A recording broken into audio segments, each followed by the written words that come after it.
દરેક નીતિની સામે કાયદાની રીતે ઊભો રહેતો SSK ન્યૂઝ ચેનલ। ઉધના પોલીસે વ્યાજખોરો કે જેઓએ ફરિયાદીને ધમકી આપી રૂપિયા પડાવ્યા હતા તેઓ સામે ગુનો નોંધી કાર્યવાહી કરી।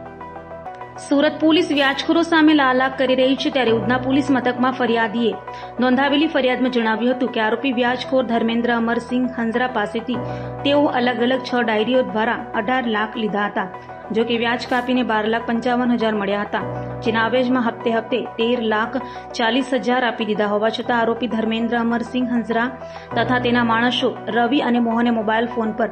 વ્યાજ પેટેના રૂપિયાની ઉઘરાણી કરી ગાળો આપી જાનથી મારી નાખવાની ધમકી આપી હતી। આ ફરિયાદના આધારે ઉધના પોલીસે વ્યાજખોર Dharmendra Amarsinh Hanzrani finance office Udhna plot number 3 Amar Niwas Prabhunagar BRC gate સામે એરાઇઝ ફાઇનાન્સમાં દરોડા પાડી ત્યાંથી 57 chequebook, 15 bank passbook, notebook, bill book, promissory not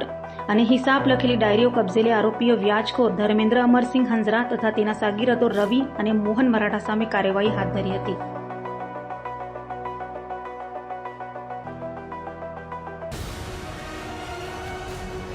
દરેક નીતિની સામે કાયદાની રીતે ઊભો રહેતો SSK ન્યૂઝ ચેનલ।